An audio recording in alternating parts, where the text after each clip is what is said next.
Apa mungkin Yesus sebenarnya nggak mati, tapi cuma pingsan lalu sadar lagi dikubur? Kalau iya, gimana caranya dia bisa geser batu besar sendirian? Nah, itu dia masalahnya itu. Ya, karena ada banyak orang yang tidak percaya Yesus benar-benar mati. Dia cuma pingsan saja, ya.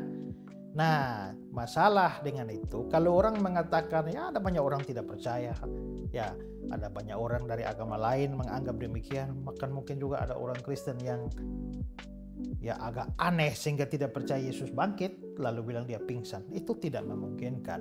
Pertama adalah orang Roma yang menyalibkan Yesus itu. Ya, mereka tuh sangat pakar dalam menyalibkan orang.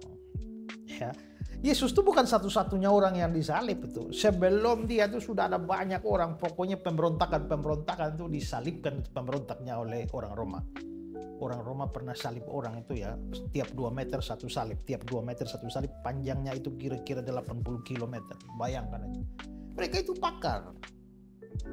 Itu pertama. Kedua adalah kalau sampai orang yang disalib itu ternyata tidak mati dan lolos, maka yang menyalibkan itu harus disalibkan. Karena itu kita baca di cerita Alkitab kan, para prajurit itu ngecek itu, karena besok hari Sabat tidak boleh ada mayat tergantung menurut tradisi orang Yahudi. Diceklah itu 2 penjahat di sebelah Yesus tuh. Ternyata belum mati, maka dipukul ini lah. Supaya apa? Supaya patah, mereka tidak bisa bernapas, mati.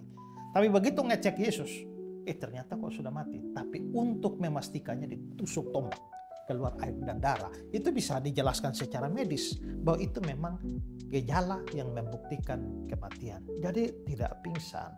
Apalagi kalau dilihat bahwa ini bukan hanya disalib, sebelumnya itu dicambuk. Nah, hanya cambuk itu bukan cambuk biasa, cambuk Romawi itu terlalu brutal. Sehingga kalau kita mempelajari secara detail prosesi pencambukan dan penyaliban, maka pemikiran untuk teori pingsan itu tidak mendapatkan tempat di sana.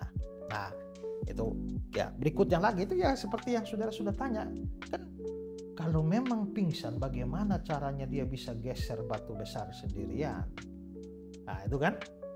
Nah, itu bagus tuh, saudara sudah bertanya sekaligus jawab sendiri ya. Nah, tapi berikut lagi ada lagi. Coba begini ya. Yesus itu sudah dicambuk habis-habisan, hancur-hancuran. Ada pakar namanya Leon Morris, dia bilang bahwa waktu orang dicambuk itu di belakang itu ya, itu tuh bikin belakang tuh sama seperti bubur. Dicambuk itu kan bukan kayak cambuk sapi kita, tidak, itu cambuk sampai mata kail gitu loh.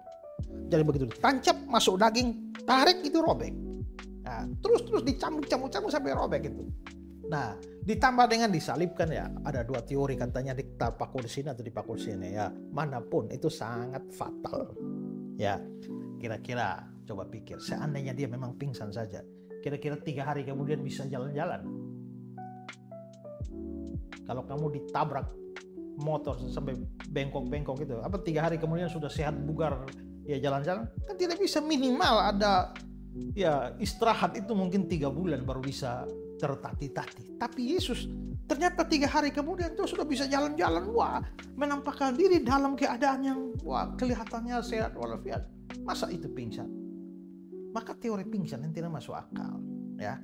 Itu hanyalah upaya orang untuk menolak fakta kebangkitan Tuhan Yesus. Jadi yang benar itu adalah Tuhan Yesus benar-benar bangkit, dan yang bilang Yesus pingsan itu dia tidak mengerti sejarah pencambukan, penghukuman mati, penyaliban Romawi, plus tak masuk akal.